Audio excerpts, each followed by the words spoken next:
Hi guys, so first of all, I am so sorry that my SmackDown NXT video never got uploaded last week. Seems like every time that I tried to get the video done, something would happen. There was an interruption here, an interruption there, something. And on top of that, life just happened this week. We are trying to get everything ready to take this trip out to Texas. We're leaving out Thursday night late. First big trip with a 6-year-old. So a lot's going into getting ready, making sure that we've got everything we need. We're set on all of that kind of stuff. On top of that, I am one of those heavy planner people where my list has a list and that list has a sub list and so on and so on and so on, and I'll double check them against each other 50,000 times and still not be satisfied that everything is as it should be. That said, I'm also trying to get school caught up so that I don't have to worry with checking into my classes while I'm out in Texas trying to have fun with the family and with my friends who I rarely get to see because they live all the way in Texas and here I am in Georgia. That all said, here I am before Raw. We're going to get this kicked off and see what happens. I know that Goldberg is supposed to be on Raw tonight, the final Raw before the Royal Rumble, and I guess it'll be interesting to see what he has to say at this point. I don't feel like they've done a lot to build up the Goldberg-Lesnar feud since their last match. Some would say maybe that it sets itself up and they don't have to do a lot, but I don't agree with that. I think that they need to do more to promote it, and it's going to take more than having Brock on one week, Goldberg on the next week. I think we need a head-to-head with the two of them to really put this feud over the top. Rumors are being swirled that maybe Goldberg is primed to win the Rumble. I don't know how I feel about this. I like Goldberg. I grew up Goldberg. But at the same time, he is I hate to say that he's a part-timer because really, he's been out of the picture for years, 12 years or something like that. And for me, I feel like the Royal Rumble should be won by someone who is there day in, day out, year round, not a part-timer. And I know right now in the business, the part-timer, full-timer feud debate kind of thing is huge right now. And I guess I kind of fall on the side where I can completely agree and see the point that these part-timers who come in for the 4 big pay-per-views, you've got Royal Rumble, WrestleMania, Survivor Series, and SummerSlam, and I know I totally got those last 2 out of order, but it's okay, I got them. So you've got these part-timers who come in, make a big pop just so that they can get the pay-per-views up and have the views of those shows up so that they can say they did great numbers. And I really think they should focus more on their product that they have year-round. Because if you focus on what you have and who you have and you build those guys up, you're not going to have to pull in part-timers who are never there to get the views. If you build up the talent that you have sitting in that locker room waiting for their chance, you don't have to do anything else. You build them up, you give them the chance they deserve, and you let them go and put on a show that's going to bring you money and views. That's simple. I know it can be said that nobody's going to bring in the views like The Undertaker. What are you really watching for? To see how long it takes him to get to the ring this time? Are you watching to see if this is the match that he finally kills over dead in because he's ancient and he's got all these health problems and everything else? For me, it's not fun to watch these old guys come in and... the Jerry Lawler situation is a perfect example. You've got this old guy who the last time he really did something in the ring and agreed to a match with, minutes later he has a freaking cardiac arrest at ringside just because he had to get in the ring, even though he's old, he's past his prime, he's not cut out for this anymore. And I just really feel like that to bring in these part-timers is ludicrous, is ridiculous, and it takes away the opportunity for the people who are busting their ass to get the chance. And I don't like that. I don't like that at all. I really feel like you've got a wealth of untapped talent in the locker room sitting there waiting to be called on to come out and show you what they can do, and you're not giving them the chance. So I think WWE needs to wake up, get your full-timers who come week in, week out, to every Raw, to every SmackDown, to every whatever show that they may be on, and they sit in the locker room. They get no TV time, no match time, no time at all, but they're there. They're there because this is what they want. This is what they love, and you don't give them a chance. And that's completely, completely ridiculous. It's a waste of time. It's a waste of talent. It's a waste of money. You need to put the guys that are there and show that they really want it to work. And leave these part-timers like The Undertaker and John Cena. Oh, I said it. John Cena is a part-timer. He's not in this like he was when he started back in 2002 as Prototype. He's not in it. All he's in it for is a paycheck. He's more concerned with hosting this award show and that award show, doing this TV show, doing that TV show, and whatever else is going to bring him the money.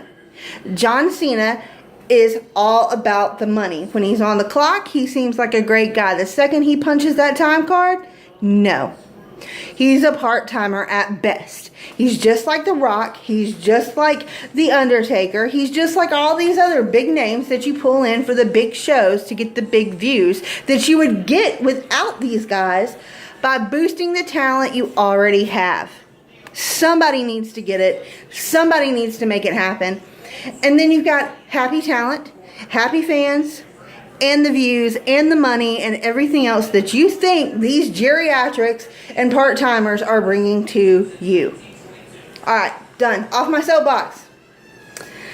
So, that said, I really hope Goldberg does not win the Rumble. I don't think that the Rumble is a good way to further the feud between him and Brock Lesnar. If you want to further this feud and have it culminate at a later pay-per-view between the two of them, they need one-on-one matches, not here's number one, here's number two in the Royal Rumble. They're going to go at it one-on-one for, 2 minutes? Then they're not anymore. And I don't like the Royal Rumbles where the number 3, number 4, number 5 come in and are immediately eliminated by the first two who are in there. I don't like that. I don't think it's exciting. I think it's boring. I think it's dull. If you want to give us a one-on-one match with Goldberg and Lesnar, give it to us. But please, don't put it in the Rumble. That's not the best way to further their feud. It's not the best way to build up future matches for future pay-per-views. Okay, 7 minutes of that. I'm done talking about it. Let's move on. So, there's all that going on. Who knows what else we're going to see on Raw tonight. I don't know. Am I looking forward to Goldberg? Maybe, kind of. I don't know. Like, my husband loves Goldberg. I know he's going to be stoked that he's on the show tonight. But I think they're doing Goldberg like they do a lot of the main talent that they have, and they're misusing him, and they're misusing the role that he could play and the feud that he could have. So, I don't know. I guess it remains to be seen what we're going to see. I really hope we don't see any more participants for the Royal Rumble announced. We've already got 18 out of 30. Leave us some surprises, guys. And not just the ones coming up from NXT. Not Kenny Omega, if indeed he is coming at all. Although, right now, all signs are pointing to we're going to have some Omega in the Rumble. And my daughter is just beside herself with this. She doesn't know what to do. She's so excited. So, anyways, that said, let's go to Kenny Omega in the Rumble. How about that? He's said in interviews, from what I understand, because, like I said, my daughter is a huge Kenny Omega fan. She watches him now. She follows the interviews, the reports, the articles, all that stuff. And supposedly he said he doesn't want to come to WWE, and if he ever did, he would come on his time when he's ready, and that's that. It's looking more and more like his time is going to be the Royal Rumble. Fans have said that when they see him out in public and they get his autograph, he's signing it with number 30. Now, I don't think that means he's going to be the number 30 entrant into the Royal Rumble. I really don't. I think number 30 represents the last man in, and I think in terms of Kenny Omega, maybe he could be the number 30 entrant. We don't know, but I think it's more representative of he's the last man you think that you're going to see in the WWE. So I think it's more metaphorically a number 30 than it is an actual, hey, I'm going to be number 30 in the Rumble. Also with Kenny Omega, his no-compete clause that he had runs out on January 30th. Now, if you guys think that WWE cannot buy out a contract that ends the 30th, so that it ends the 29th, y'all are crazy. WWE's got the money to do that, and I'm sure if they want him bad enough, they have already done just that. So that being said, yes, he's got no compete clause until the 30th. Will we see that WWE has said, here's some money, we want him on the 29th? I think we will. I think we're going to see Kenny Omega in the Rumble. Again, I don't know if it's going to be at number 30 or if that's a metaphorical thing where it's really saying I'm the last person you think you're going to see, but here I am. Anyway. Alright, so I'm going to touch on this really quickly just because it was so big all over Twitter and Instagram and everything last week, and I didn't get to touch on it because of life happening and keeping me from the video. Randy Orton and the gym confrontation with a fan. Okay guys, so what happened, if you don't know, Randy Orton was at the gym, he was working out, he had paid his money for the time in the gym, he's doing what he does, it's what he has to do for work, that kind of thing, and between every set that he would do, when he would stop between sets, this fan would come up to him and want an autograph and a picture and this and that and one thing or another, and basically Randy got tired of it and told him to F off. On Twitter, Randy tweeted too that, you know, dude, if you are respectful and you want this kind of thing, that's fine. Wait for me, and when I'm done, I'm more than happy to do it.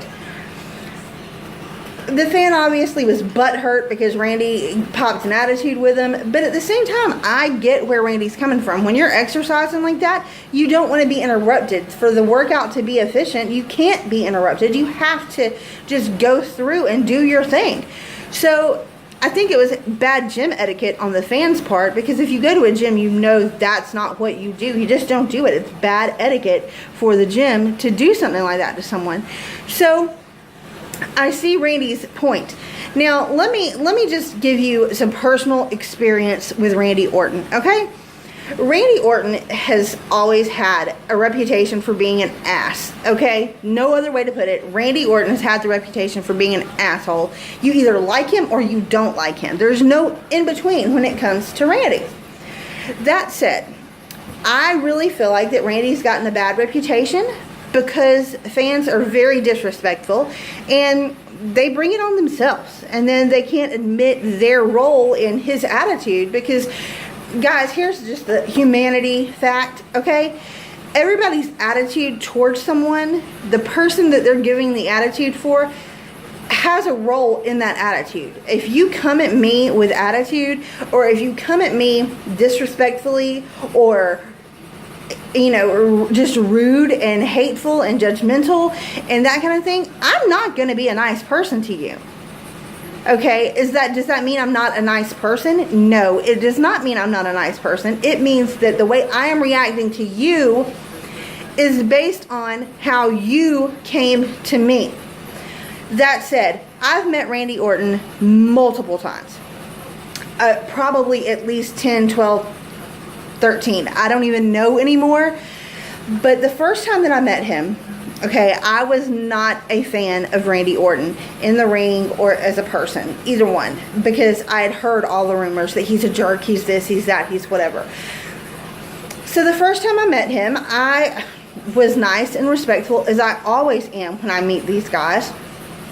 And he gets off the plane, and if anybody's ever met Randy at an airport, you know, he gets off the plane, he calls home, he talks to his wife, he talks to his kids.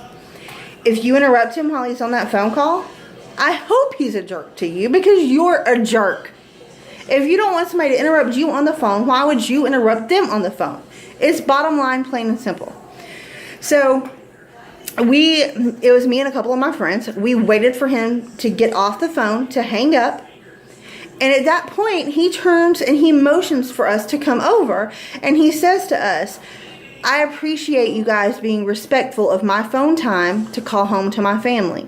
He said, because you were so respectful, I will take as many pictures and sign whatever you want me to sign. My time is now yours. And he did just that. So the next time we met him, I actually told him how I remembered that encounter and how I didn't like him at the time, and I didn't get a picture at the time because I didn't like him. And I told him that he really made a difference in my opinion of him and my view of him, and that I thought he was a wonderful person. And we got a picture, we talked, we chatted. He's got to where when he meets my friends and I, we laugh and joke. And I mean, it's not like we're calling each other on the phone every day. Don't get me wrong. We're definitely not. But we've been nice enough and respectful enough to him that now when he sees us, we don't even have to ask for anything for him. He comes to us and he says, "Hey, how are you? I've missed seeing you guys. What's going on?" In fact, one of the last times we saw him, we were standing there waiting. He gets off the plane. He sees us and stops walking, takes his hands off his luggage. His arms are held out and he says, "My girls, how are y'all?" You cannot believe me if you want to. I really don't care. I was there. You weren't. You can ask my daughter. You can ask anybody you want to who was there, and they'll tell you that's exactly how it happened.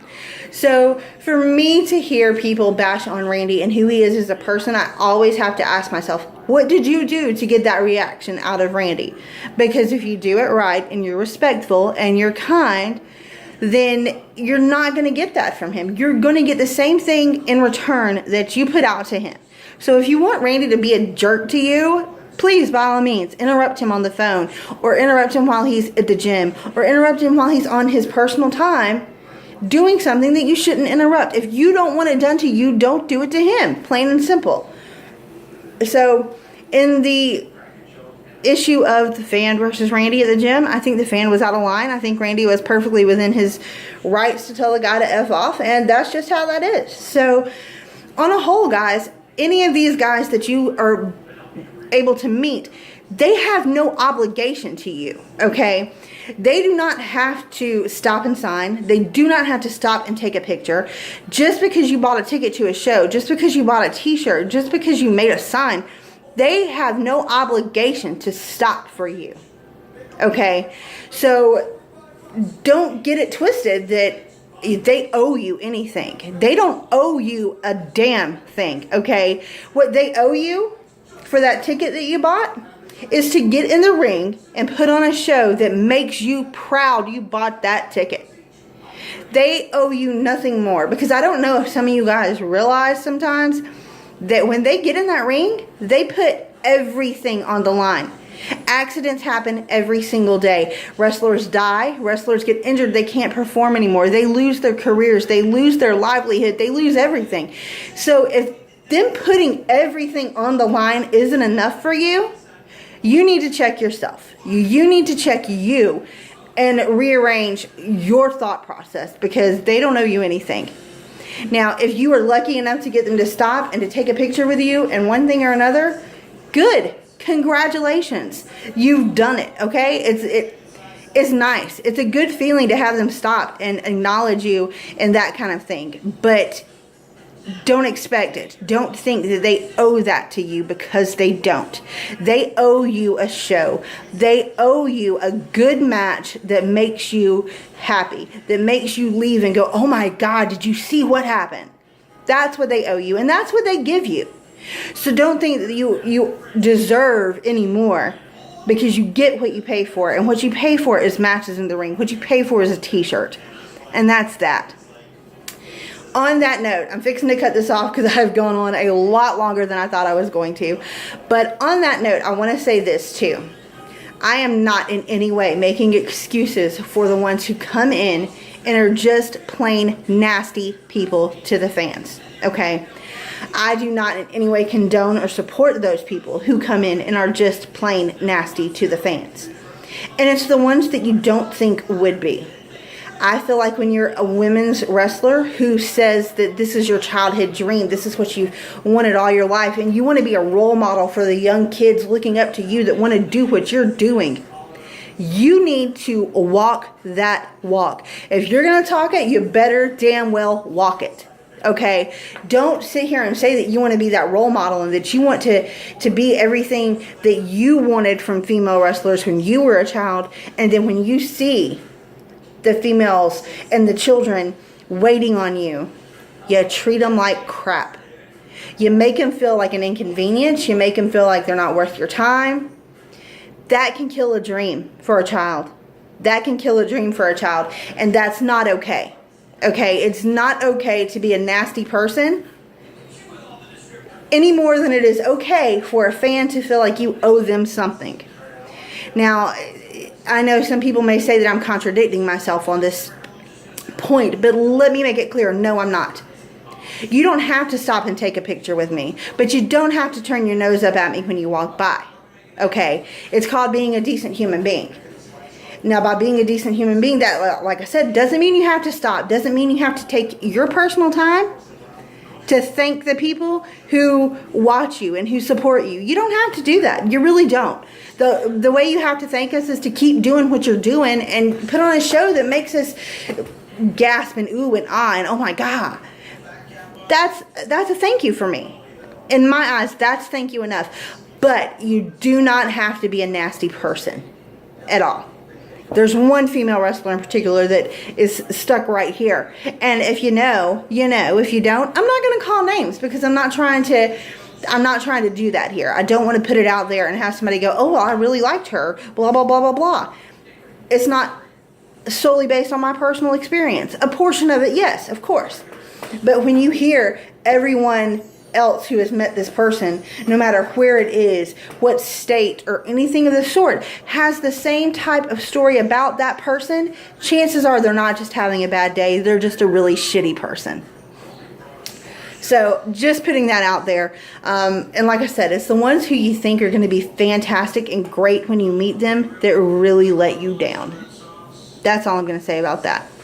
Alright guys, gone on way too long for this video, but I just want to remind you guys that we are leaving out Thursday night at 10 o'clock, heading to Dallas, Texas, all the way out west, 20 ride.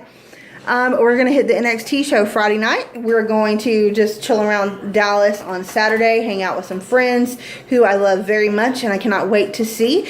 We're going to watch some NXT TakeOver with them while we grill out or whatever it is we decide to do. Who knows with us. And we're going to just have some fun. And then Sunday morning, we're going to hop up, check out of that Dallas hotel. We're going to ride on down to San Antonio, and we're going to do the Royal Rumble. So Aubrey and I are still planning to do some Royal Rumble road trip chronicle videos, and we will see how those turn out. We're going to have Evan in them. We'll have Shane in some. Who knows? You might even see my best friends, Jen and Billy, in some. I don't know. We will see. But until then, bye, guys.